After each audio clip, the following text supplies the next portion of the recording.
الحمدللہ رب العالمین نے اس دنیا کو پیدا کرنے سے پہلے اس کا فنا مقدر فرمایا ہے۔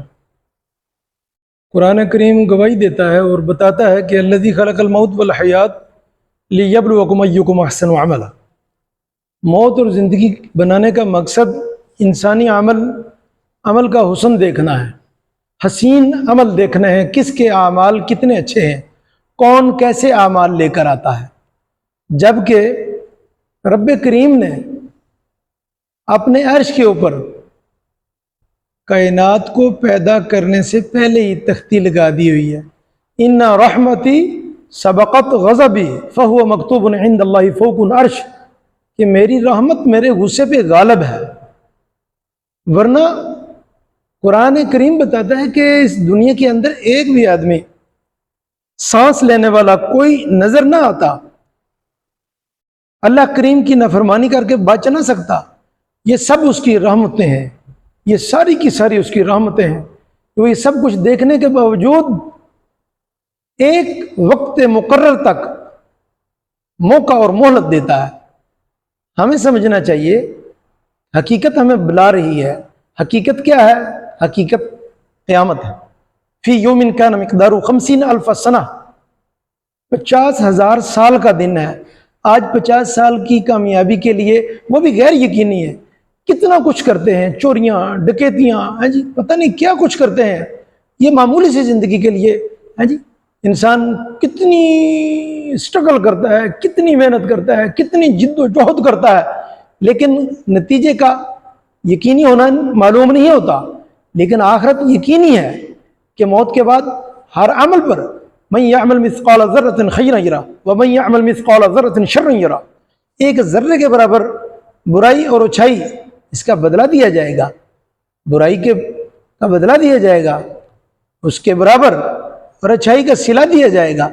تو یہ کہ یقین رکھتے ہوئے ہمیں اس بات کا یقین آنا چاہیے کہ یقیناً یہ دنیا ختم ہونے والی ہے۔ دنیا کی اور مال کی دوڑ کے اندر اپنی آخرت کو نہیں بھولنا چاہیے۔ سب سے اہم تو آخرت ہے، اور اس میں سب سے اہم پہلو کیا ہے کہ اللہ تعالیٰ کے ساتھ ملاقات اور ملاقات کی تیاری۔ ہر آن ہر گھڑی ہر لمحہ ہمیں اس بات کا احساس اور استحضار ہونا چاہیے کہ ہماری عنقریب اللہ کریم کے ساتھ ملاقات ہونے والی ہے، اور ہم نے اس ملاقات کی کما حق تیاری کرنی ہے، اور تیاری کے اندر غفلت نہیں کرنی۔ ہم جتنی مرضی دوڑیں لگا لیں، جو مرضی کر لیں، اگر اخلاص نہیں ہوگا تو اعمال ضائع کیے جائیں گے۔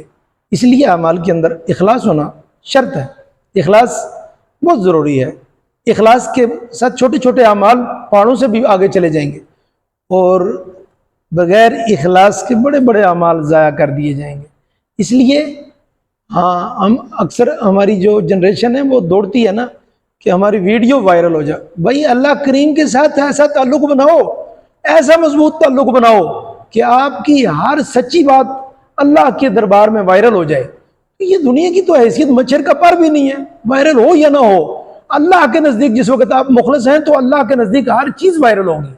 اللہ کے نزدیک، اللہ کے سامنے جب اعمال پیش کیے جائیں گے تو اگر نیک اعمال ہیں تو آپ کی کامیابی قیامت کی صبح تک جتنے لوگ آنے والے ہیں آدم علیہ السلام سے لے کر ان سب کے سامنے ایسے وائرل ہوں گے نا، اعلان کیا جائے گا کہ آج یہ جناب ایسا وائرل ہوا ہے کہ اب یہ اس کا کبھی فنا کوئی نہیں ہے، اب یہ ایسا کامیاب ہے کہ اس کی ناکامی ختم ہو گئی ہے، ہر نقشہ ناکامی کا مٹ گیا۔